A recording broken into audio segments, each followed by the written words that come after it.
baby. Oh, already.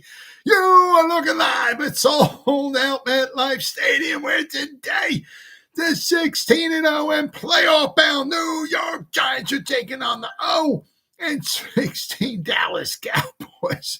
Why the Dallas Cowboys 0-16? Because they suck. Welcome to the Gridiron. Anybody out there at all is going to spend a little bit of time with me here this evening, thank you. I greatly appreciate it. Or if anybody's going to spend any time watching a replay of this, once again, thank you so much from the bottom of my heart. Thank you. I'm going to try to go about 30 minutes here tonight, shoot my mouth off for about 30 minutes. Anybody got anything to say, please feel free, fire away, throw it in the chat box. I usually try to check on the chat box like every 5 or 10 minutes, so as soon as I see something in there, I try to respond to it as fast as I can. So please feel free, fire away. Plus, also, instead of me just rambling on half an hour, 40 minutes, whatever it is, it's nice to talk to another Giant fan. So please feel free, fire away. Before we get started, if anybody wants to help support my channel out, it would mean the absolute world to me. In the description box below, there's a top link in the description box. Takes you to my membership page. I get 3 different membership levels. The first one's called the Saquon. Second membership level is called the Lawrence Taylor. And the third one is called the Gridiron. Each one's got their own little perks to them. So if you want to help support my channel out, it would mean the absolute world to me. And I thank you in advance. Thank you. If you are subscribed to my channel, thank you. I greatly appreciate it. I could use all the support I can get.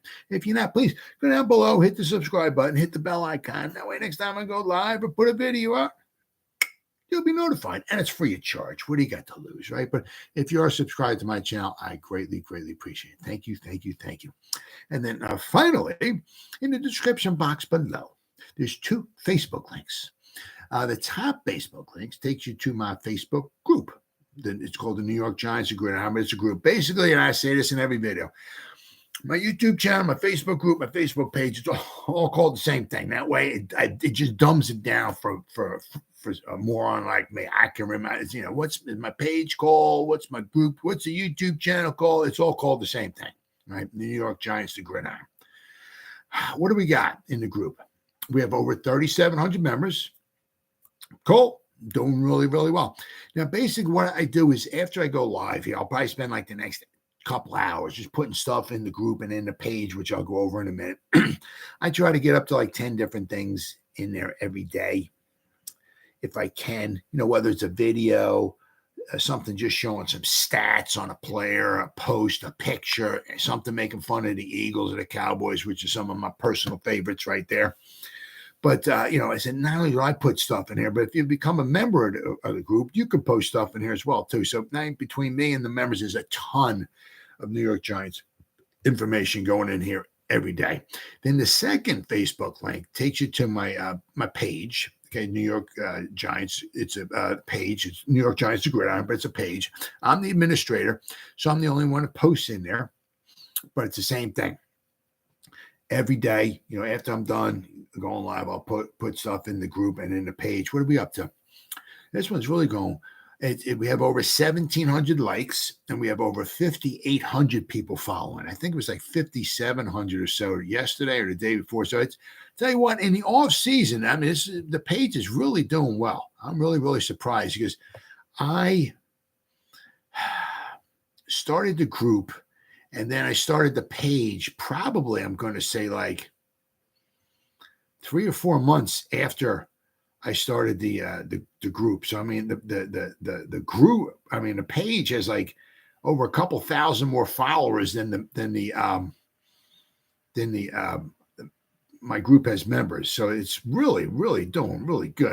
I'm really very pleasantly surprised with the page. But it's the same thing. I put like 10 things in there a day. What's a video, a post, a picture, an article, something showing some stats. It said something making fun of the Eagles or Cowboys. And I don't commingle them. So basically, for the most part, whatever I put in the page, I don't put in the group. Whatever I put in the group, I don't put in the page. If I see something that really just makes fun of the Eagles, that's what I live and breathe for. That's what I exist on this planet for, to make fun of the Philadelphia Eagles. If I see something that really makes fun of the Eagles, I just got to share it with everybody. So I might just put that in the page and in the group. But other than that, I try to keep stuff separate. right? So if you go to the page and you like and you follow it, you go to the group and become a member, you get a ton of New York Giants information every day, 7 days a week. And like I say in all my videos, right? If you like and follow the page and you go to the group and become a member, if you're not 100% satisfied, you get your money back guaranteed. All right, with all that stuff said and done, out of the way with, if you got to look, if quite possibly. Now, I tell you what, I've been seeing a couple, some videos of Sterling Shepard. There was one, he ran deep, wasn't cutting at all or anything like that. But there was a video of him, whatever, ran 5 yards or 5, 6, 7, whatever yards, and cut. Obviously, not saying he's going to be ready during the for maybe week 1, but he might start the season on the PUP list, him and Wan'Dale. But I mean, if he starts on the PUP list, Sterling Shepard, I mean, just looking at the video, I mean, he'll be ready, soon enough. As I said, may not be week 1, but it doesn't look like we're gonna have to wait halfway through the season. I mean, the way he was running, I mean, the way he ran, the way he cut, wasn't looking too bad. So, but with Collin Johnson, saw this article here. He's kind of, after getting the injury, he's kind of saying maybe says he might be better after his Achilles injury. Johnson says his athletic testing numbers are better now than they ever have been. Wow. For a guy that's 6'6", 220 pounds, gotta like that. So Collin Johnson was in the midst of an outstanding training camp with the Giants last season when he felt the snap of his right Achilles tendon while running a pass route during practice. Unbelievable. It was such a shame. Just running something he's done however many hundreds of thousands of times, whatever, right? And he just runs this one time and it just snaps. Unbelievable. And it says anyone who's ever torn Achilles, who wrote this article? Got to give him some props here. Oh, Ed Valentine. Okay. So I guess it's SB Nation, Big Blue View, SB Nation, Big Blue View. So Ed Valentine wrote this here. So I guess Ed Valentine must have tore his Achilles. This was a first for Johnson, but he said Wednesday during an interview in the Giants indoor practice facility that he absolutely knew what it was and knew his 2022 season was over before it began. What a shame, man. See, it's a shame because, you don't want nobody to get hurt. I mean, obviously, you don't want your best players. Like, you don't want Sexy Dexy, Leonard Williams, Saquon, all these guys getting in. But guys like Collin Johnson, man, the guy puts in so much time, so much effort, so much guts and determination, and he puts his heart and soul into it just to try to make a freaking roster. And then something like this happens. So you really, really pulling for a guy. I mean, I hope he has an outstanding training camp. There's a good chance he might make the team, especially if Wan'Dale and Sterling start the season on PUP. So you're really, really pulling for the guy. And that's good. His athletic testing numbers are even better. Good. Happy for him. I said, so I heard the pop. I felt like I got kicked, so I immediately knew. I didn't want to assume, but I had a strong idea of what happened. And he was right. Johnson had 10 receptions on 12 targets for 123 yards in 2 preseason games. I mean, you catch 5 passes for 60 yards. Obviously, we're not going to the Hall of Fame. I get it. But, 5 receptions for 60 yards average in 2 games. Not bad. Not bad at all. He also had been strong in practices and had worked his way up to getting some first-team reps as the Giants tried to sort out the wide receiver position. But, I mean, also, they throw everybody in the first team. Regardless, just because Collin Johnson's getting first team, he's going to be a starter. No, that doesn't mean that, but it's just nice to see, him getting some first team reps. So Johnson understood the missed opportunity, calling a super frustrating, but he said he didn't waste time wallowing in self-pity. I never felt sorry for myself. People may call it a cliche or naive or whatever, but I was just truly believe, everything happens for a reason. So let's see here. It said Johnson took part in team drills throughout OTAs and looked like he was picking up where he left off before being injured a year ago. I feel better. I honestly do, Johnson said. We have a lot of testing with sports science nowadays and whatnot. So we have force plates and a bunch of different baseline tests to kind of see where we're at with force production, our vertical jump, our landing, all this stuff. This OTA's post Achilles, my numbers were better than last OTAs, which is kind of crazy. So I could be even better. All right. Because he's certainly the tallest one on the wide receiver wise. I guess he's tied with Waller, right? Both 6'6". But, obviously Waller is a tight end, but, Waller is going to be all over the place, I'm sure. It might seem shocking less than a year after a difficult injury like a torn Achilles, a player's athletic testing numbers could be better than ever. Johnson, though, refuses to think that way. I told myself I'm going to come back better. And I truly believe the most important thing is belief, Johnson said, especially in this league. But anything in life. So when I tore my Achilles, I was like, you know what? If I don't believe in myself, no one's going to believe in me. So I made it like a point of emphasis. Every day I wake up, I'm working to be better. Well, good for him. Johnson, who turns only 26 in September, was a fifth-round pick of the Jaguars in 2020. He caught 18 passes as a rookie, but he was cut the next season and picked up by the Giants. He had 11 receptions in 12 games as a part-time receiver and a special teams player. So the wide receiver room has changed a great deal since last year. Golladay's gone, Kadarius Toney's gone, Richie James is gone. They brought in Hyatt, they brought in Campbell, Jamison Crowder, Jeff Smith. Speedsters are all in. But what they didn't bring in was height. Well, Hodgins is 6'4", I believe. I think. So, he's got some height, but Collin Johnson is the tallest one at 6'6". Johnson doesn't have the speed of many of the other receivers of the Giants, right? He ran his 4.65 40 at his pro day. But at 6'6", 222 pounds, though, Johnson boasts size, strength, and physicality. No true wide receiver on the roster can match. So, he said, I'm super confident in my skill set, just being a bigger receiver. Johnson said, I feel like I'm really good at 3rd and 5 or 3rd and 8, whatever. I can get to the sticks, and I feel like the DB can know my route, and I can still create enough separation and use my body to catch the ball and continue to move the chains. Beating man-to-man coverage, and also my ability to catch the jump balls and using my body control and length to do that. So it said Johnson's place on the 2023 53-man roster is anything but secure. Johnson, though, certainly sounded on Wednesday like he was excited about the challenge. So, the thing is, if Wan'Dale and Sterling start on the pup, they won't be on there forever. But now, of course, this is also assuming, let's knock on wood and all that stuff, that everybody stays healthy. Okay, nobody's injured in training camp or in the preseason games or nothing like that, which, things happen. Training camp, guys get injured. Anything, preseason games, it doesn't just because it's a preseason game doesn't mean guys aren't going to get injured. They're going to get injured.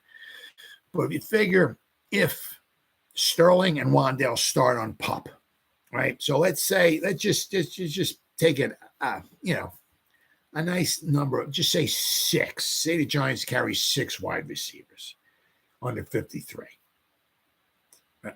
We're gonna have Hodgins. Once again, if people, everybody stays healthy. We got Darius Slayton, Bryce Paris Campbell, Jalen Hyatt. Right, you got 4. So now, Khalil Pimpleton, wasn't, what is he? What's he, 6'1"? I know he's over 6 foot. Oh, I'm sorry, he's 5'8". My bad. Who's the other one? Oh, Jeff Smith. I'm sorry. Jeff Smith. Crowder is like 5'8". Pimpleton's 5'8". Jeff Smith, is he 6'1"? He's 6'1". Okay. But so you got, Hyatt 6 foot tall. I think Darius Slayton's like 6'1". Paris Campbell's like 6 foot tall. Hodgins is 6'4", right? But if you got Hodgins, you got Darius Slayton, you got Paris Campbell, you got Jalen Hyatt. So you got those 4 guys. Everybody's healthy, just assuming, all right? 4 guys. So that leaves maybe 2 other guys. They're going to have 7 guys on 7 receivers on a 53. I don't know. That's an awful lot. So that leaves you, say, 2 more guys. You got Collin Johnson, you got Jeff Smith, you got Jamison Crowder. I'm not sure if Bryce Ford Wheaton is going to make the starting 53. Hopefully we keep him, develop him, keep him on the practice squad. Hopefully. Because he's tall. He's got the height and the speed. Between Crowder, Johnson, and Smith, as I said, if you got Hodgins, Slayton, Campbell, and Hyatt, you might have to, you got 2 other guys. Between Smith, Crowder, and Johnson, one of those guys is going to be on the outside looking in. And then I said, you got Khalil Pimpleton too. Bryce Ford. I don't know how many guys are we going to have on the practice squad. How many wide receivers you're going to want on the practice squad? We would be, stone cold crazy. I think just to let. He has to clear waivers, Bryce Ford Wheaton. But if we could get him on the practice squad and keep him on the practice squad, if we were able to, I'm saying, but how many wide receivers you want to have on the practice squad? You can't have 4 wide. You're not having 4 wide receivers on the practice squad. Because we got, and once Sterling Shepard comes back and Wan'Dale Robinson comes back, it's just, it's a nice thing to have, but it is, but it isn't. Because we're gonna have some good depth, some good quality at the wide receiver. We don't even have a dog. If we had a dog, man, we would be. I don't want to jinx this and say we're set, but man, if we had a number 1, whew. But I'm saying, but what happens when Wan'Dale and Sterling Shepard come back? Holy guys, I'm saying, just look at this. If you have Isaiah Hodgins, Slayton, Campbell, Hyatt, Sterling Shepard, and Wan'Dale Robinson, that's 6 right there. That means you got Collin Johnson, Jeff Smith, Jamison Crowder, Khalil Pimpleton, David Sills, Mickens, Mekhi Polk, and Bryce Ford Wheaton all on the outside looking in. Holy crap. Whew. It's a nice, nice luxury to have, right? But how many of those guys can you possibly have on the practice squad? So, the one thing that, obviously that Johnson has in his favor, obviously, is his height, size, strength. So, obviously everybody else is, almost everybody else seems to have speed, except for Johnson. But it helps to have that tall guy too, and that's what he's got. So let's hope everything, hope he comes back and he's better than ever. I'm all for it. It's fantastic. Then we got the Giants bringing in a D lineman who hasn't had a snap yet in the NFL. Been on a few teams. And it was a Dre Miller, I believe. We injured Dre Miller. So we had 6 tight ends, I believe it was. Now I think we're down to 5. So if we're only going to keep maybe 3 on the 53, that would leave maybe 1. As I said, we're gonna how many tight ends and how many wide receivers can you have on the practice squad, right? But said the Giants, who wrapped up their spring football work Wednesday, are signing defensive tackle Kobe Smith, because you got DJ Davidson coming back from injury from last season, and A'Shawn Robinson with his leg. Okay, so he's not 100%. So he's not. I don't know if where he's at. Hopefully he'll be ready to start. We still got almost 3 months until the regular season. So hopefully maybe A'Shawn will be ready maybe for regular season. That you don't know either. But they probably brought him in just for maybe some possible maybe depth maybe for the beginning. I mean, Kobe Smith. Says a 24-year-old Kobe Smith worked out for the Giants on Thursday and also had a tryout with the Giants last spring. The 6'2", 312-pound Smith played his college football at South Carolina. In 4 seasons, he recorded 84 tackles, 7 tackles for loss, and 2 sacks. Smith went undrafted in 2020, signing as an undrafted free agent with the Titans, landing on their practice squad for a few weeks. Smith signed with the Bucs on October 20th, joining the practice squad where he was teammates with Raheem Nunez-Roches. He was waived on May 16, 2022, and later joined the Eagles, who waived him injured during the final training camp cut-down date, placing him on injury reserve where he sat until September 8th. Smith then signed with the Falcons practice squad in October 2022. He was most recently with the San Antonio Brahmas of the XFL, where he was placed on the reserve list in late March this year. He was never played in a regular season game. Never. Giants waived injured wide receiver / tight end Dre Miller to make room for Smith. Smith gives the Giants additional depth for the summer, as both DJ Davidson with his ACL and A'Shawn Robinson with his leg were rehabbing their issues during the spring. So just gives them some depth right now. Now, I mean, he did decently. What do we got here? He was at South Carolina 2016, 17, 18, and 19. Now, I mean, he had some, decent grades. I mean, according to Pro Football Focus, that's all I'm going by here. That's all I'm going by.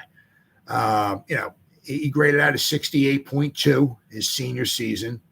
He graded out at a 74.8 his junior season. His run defense is rather good. His pass rush is not so good, but his run defense is good. His run defense his senior season was a 70.9. His run defense his junior season was a 78.8. Even his sophomore season, his run defense was a 70.8. So his run defense is good, right? He just gives you some depth. That's all. I mean, once again, that's not something to get excited about because, and I'm not saying he'll never play in the NFL. I'm not saying he's not worthy. He's always garbage or this or that. I'm certainly not saying that. That does certainly, without question, does not mean that he, can't play in the NFL. But as of right now, all right, there's quite possibly a reason why he's been on so many different teams and hasn't played a snap in the NFL. Right. So once again, don't get your hopes up. Okay. Now, once again, there's a reason why. All right. So, and then I saw this article once again. Just kind of reminds you, like the Giants with their schedule. It says based on combined winning percentages from the 2022 season, the Giants are tied with the Patriots and the Cowboys for the third toughest schedule. They trail only the Dolphins and the Eagles, who have the toughest lineup, with a combined opponent winning percentage of .566. The Falcons have the easiest schedule at .417. Man, that's an easy schedule. Wow. How'd you like to play that schedule? Let's see. The Falcons, the Saints have the second easiest. And you got pretty much and you have the AFC South. You got the Titans have an easy schedule. The Colts have an easy schedule. The Texans have an easy schedule. So a lot of the South, because who do you got? They got the Panthers, the Titans, the Colts, the Texans, the Saints, and the Falcons. Those are your top 6 teams, six easiest schedules. You got the Jaguars have a harder schedule because they're playing a first-place schedule, and Tampa Bay has a hard because they've got a first-place schedule. Everybody else, all those other teams are playing second, third, and fourth-place schedules in the South, the 2 South divisions. So they have the easiest schedules. But obviously, as we know, the NFC East has a very difficult, the NFC and the AFC East, very difficult. Not only because they have a difficult schedule, but also because they'll be playing each other, right? I mean, just figure. I mean, how the Cowboys are going to be good, Eagles are going to be good, Giants are going to be good, and you never, ever, ever, ever, ever take the Commanders for. I mean, I'm saying the Commanders are going to make the playoffs or not like that, but you can never overlook them at all. when you're playing them. I mean, we could have easily lost home last season. We tied them and we beat them. Basically, if it wasn't for Kayvon's strip sack, the recovery and all of that, the Giants could have easily lost that game because we had no offense whatsoever. So never, ever underestimate the Commanders in any game. I'm not saying the Commanders are going to make the playoffs or not, but when it's the NFC East versus NFC East, it means something. So don't ever underestimate that. But I mean they have the tough schedule. The East, the AFC East, NFC East, tough schedule. So, but the one point is bringing up here is that with obviously knowing that the Giants' tough schedule in mind, it's never wise to jump to conclusions based on previous seasons, especially in the NFL. Never jump. Just because they made the playoffs last season certainly does not mean they're going to make it this season. Now, because if you go from 1990, you go 33 straight seasons. Okay, at least 4 teams have qualified for the playoffs in every season that were not in the postseason the year before. Now, if you take this, the Giants were one of 6 teams last season that did that. That were in the playoffs that weren't in the playoffs the year before. Yeah, the Vikings, the Chargers, the Ravens, the Jaguars, the Dolphins, and the Giants were 6 teams that were not in the playoffs the year before. So, don't. As I said, this is a process. It's not. I hate bringing up the old fart in me, but it's not. Back in the 50s or the 40s or the 60s or the 70s. The 70s. I could just go on and on and on. Like the 49ers from in the 80s. But if you go back and the Raiders. Were in the playoffs like every year in the 70s, except for 1971.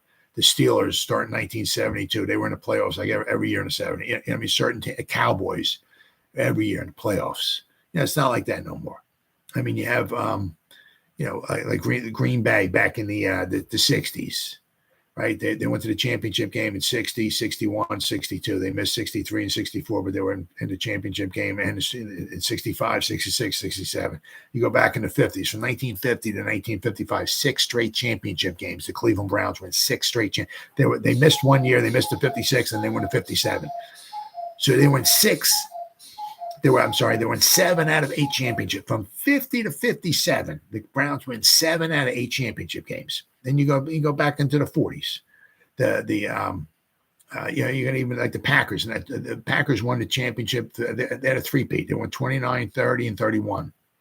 But the Bears, they went to the championship game in 1940, 1941, 1942, 1943, 1946. They went to 5 out of 7 championship. It's not like that anymore. You'll have maybe, obviously like maybe the Chiefs. Right? As long as you got Patrick Mahomes, you got a good chance of making the playoffs. Even with Tom Brady, he got somewhat of a weak Buccaneers team to the playoffs. The Eagles, I'm sure, will probably be in the playoffs. Josh Allen, quite possibly, maybe getting the Bill. Joe Burrow. So you have a few teams that you can. But because there's so many teams in the playoffs, because it's all about the Benjamins. It's all show me the money, right? So it's all about the money. So it's about the money. The more teams will be in the playoffs, and it's so the more teams in the playoffs, obviously, the more difficult it is for all the same teams to be in there. Because, the Giants maybe got better, but so did some of the other teams. Some other teams might have got worse, but other teams got better. So just because if the Giants don't make it, doesn't mean it was a horrible season. If the Giants are healthy and they go 5-12, yeah, that was a bad season. But I don't see that happening. I really don't see that happening. Even if they get some injuries on their side, which I'm sure they probably will because it's the Giants after all. But I'm sure they'll still do decently, but they can. I hope not, but maybe miss the playoffs and still have a decent season because they have a harder schedule this year. So, just let's try to keep. That's not. I don't want to jinx anybody or nothing, but the Giants could, miss the playoffs and still have a decent season. I mean, the hardest schedule. So, what's up, Terrence? A ton of depth and competition. Oh yeah. Well, I'll tell you what. You look at like what Shane's done in the past 2 seasons compared to what we had with Gettleman and Judge and all that. And, of course, we had a lot of, bodies back then, but, it seems like we really, really have a lot of good, I mean, there's some areas that are still, that's the one thing is that after this season's over with, we start, weed whacking away the weeds and all of that stuff. And, and we'll have our, the guys, hopefully we want to go forward with them, and we'll say, okay, well, what do we need? We need like 5 or 6 or maybe 7 more guys or whatever. And, we should really, might include like maybe 3 or 4 starters, but maybe, we might need somebody decent, whatever, backup guard, or we need, maybe another decent safety or something. But we're going to start chunking it down a little bit, so this will be the second season. So after the season's over with, we'll see who we want to keep and going forward. And then, we should, hopefully next season, start coming close to knocking on the NFC East door, because I definitely think without a doubt, we caught up to the Cowboys. If not, I mean, the Cowboys were this far ahead. They're maybe this far ahead now. I mean, I'm not. I like their defensive coordinator. I'm not much on their coach, and he's going to be calling plays. I like Moore, but McCarthy. But I mean, if the Cowboys are ahead of us, it ain't much. It's not much at all. Now, the Eagles, the Eagles were that far ahead. The Eagles might be this far ahead now, but the Eagles didn't get better. We got better. So we're catching them. Did we catch them? Nah, but we're catching. We're catching up. So, but it's going to be really, really good. It's going to be a heck of a season. All right, so I got my now I'm going, what am I doing? I'm going to do guards tomorrow. But tonight I'm doing tackles. I'm comparing the Giants' tackles to the rest of the tackles in the NFC East. And because of Evan Neal's struggles last season, now quite possibly if I do this next season, things might be a whole lot different. But as of right now, because of Evan Neal's, he got injured. That certainly hurt without question. But with his struggles, I got the Giants in third position in the NFC East. Obviously, I got the Eagles at number 1. They got a Hall of Famer, Lane Johnson. It's just, there are 2 guys, Jordan Mailata. What do we got here? Lane Johnson, the thing is with him, was it 9,000 snaps he's played in his career? Yeah, he's played 9. So after this season's over, if he's healthy the whole season, he's going to have 10,000 snaps he's playing in. That's a lot of football. He's 33. So after the season's over, he'll be 33. He'll have played in 10,000 snaps. This will be his, 11th season. He's playing a lot of snaps. He's coming off. He was injured last year.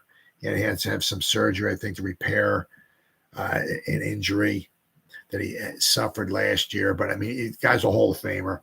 But, so he graded out 84.8 according to Pro Football Focus. Just almost pass blocking is a 90.1. His run blocking is a little susceptible, but his pass blocking, you can't get a sack. He doesn't give up sacks. Absolutely unbelievable. Guy is an unbelievable. He was picked number 4 overall, so in the first round. So he more than lived up to it. The dude is an absolute warrior. And then you got Jordan Mailata. He graded out an 81.7 last year. The thing with him, he's young. He's only 26. So they're going to have him for a long time. He's I think he's the guy. I think he might have been with a rugby guy or something. What is he? He's 6'8", 365. I think he was like a rugby guy. And he wound up, he's really so. Their tackles, without question, are the best. Now the thing is that Andrew Thomas is better than him. This guy, he graded out an 81.7. But if Evan Neal stays healthy, works on his craft and all and everything, I can certainly see where he might, someday. obviously be up where he's at. Now, the thing is, Andrew Thomas graded out better than both these guys. But, I mean, what the problem was, what I got the Giants at number 3 is because what Evan Neal did last season as far as he was injured, but he struggled. Now, I got them right now at number 3. Now, as I said, hopefully next year when I'm doing this again, hopefully Andrew Thomas and Evan Neal would be like number 2, if not number 1. Because if Evan Neal improves a lot, they'll certainly be number 2, if not number 1. But so I got the Eagles number 1 between Lane Johnson and Jordan Mailata. They're number 1. Without question. I got the Cowboys at number 2. All right, Tyron Smith. He was injured. The problem with him, okay, is he is. It's not if he gets injured. It's the only question is when will he get injured? That's the question. When will he get injured during the season? Now he's played over 10,000 snaps in his career. The dude's been around since 2011. All right, so 2020. I don't know what is this. I guess 12th season. 13th season, 1, 2, 3, 4, 5, 6, 7, 8, 9, 10, 11, 12. This will be his 13th season. Last season, he only played in 6 games. And actually, 2 of them were the playoff games. So during the regular season, he only played in 4 games. He graded out a 60.9. So, I mean, he's like a walking injury waiting to happen. So it's not if he gets injured. It's probably when he'll get injured this year. But if he's healthy, phenomenal left tackle. And of course, then they also have Terrence Steele, who graded out very well last year. He graded, was at 73.9 overall. Now with him, okay, he's only 26, so they're going to have him for by quite a while. He his run block, according to Pro Football Focus, was an 82.1. His pass block was 63.7, but he graded out a 73.9 overall. So he's a very good right tackle for the Dallas Cowboys. The problem is when Tyron Smith, when he retires, that could be any time. Injuries catch up to him. As his play gets worse and worse, So it's only a matter of time before Tyron Smith winds up retiring. But as of right now, if Tyron Smith's healthy and with Terrence Steele, the way that, what they've done in the past has been very impressive. And I said, if you compare to what Evan Neal did last season, even though he was injured, Evan Neal graded out a 41.8 overall. Not very impressive. Okay. Well, Evan Neal is probably going to take a step forward this year. Now, I wouldn't doubt it one bit. But, how much? But I mean, the only evidence I have to go by is what he did last season. So I got the Eagles at number 1, got the Dallas Cowboys with Smith and Steele at number 2. I got the Giants at number 3. I mean, because it's kind of tough to overlook Andrew Thomas, who wound up grading out at a 90.3. He actually, amongst all the tackles, he was by far the highest graded tackle. It's just what brought the Giants tackles down is the play of Evan Neal. And I said, if Evan Neal, gets better, it takes a nice leap forward this year, like we probably know he probably will. The Giants will be probably number 1 or number 2 next year in the division. But right now, I got the Giants at number 3. And it's a close number 4. I mean, because they got Charles Leno Jr. and Andrew Wiley of the Commanders. Now, neither one is really exceptional, but neither one was really horrible. Because what made it hard to put the Giants at 3 and leave them at 4 is that Andrew Thomas is so superior. But what really brought him down was Evan Neal. His grade really brought him down. Well, the Commanders, I mean, you got Charles Leno Jr. graded out of 71.6 according to Pro Football Focus. Let's see, what do we got here? His run block was a 55.9. His pass blocking is an 80.9. Very, very impressive. Let's see. He's been around a while. He's 31. He'll be 32 this season. So he's getting up there in age. And then they have Andrew Wiley, who graded out a 61.6. He's the young one in the group. Okay. He's 20. He'll be 29 in August. So, but I mean, he graded out 61.6. So, I mean, between those two, I gave the nod to the Giants tackles only because how superior Andrew Thomas has been. Right. And Evan Neal, a lot of his struggles, some of it was also because he was injured. Not that some of these other guys weren't injured too. I don't know if they really were or what the extent of them were, but I'm just going with Evan Neal because I said Andrew Thomas and Evan Neal. I gave them a little bit of the nod over the Commanders. But I mean, Charles Leno Jr. and Andrew Wiley, didn't do too bad. Didn't do too bad at all for the Commanders, but I still put them in fourth place. So after 5 positions so far, now I did the quarterbacks, the running backs, the wide receivers, the tight ends, and the tackles. Tomorrow I'm going to do the guards, and then the next time I do a video will be the centers, and then I'll wrap up the offense. But after the 5 positions, the Eagles are in first place with 18 points. The Giants are in second place with 14 points. The Cowboys are in third place with only 11, and the Commanders have 7 points. The Commanders are not looking too good. But so we got the guards coming up tomorrow night. So the Giants are in second place as of right now anyway. But that pretty much wraps that up there. So Terrence, as always, buddy, good talking to you. Thanks for watching. Appreciate it. Thank you. It's been 41 minutes.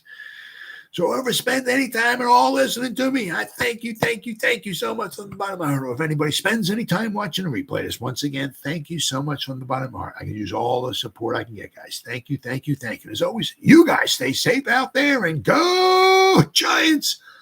Woo! Oh, yeah.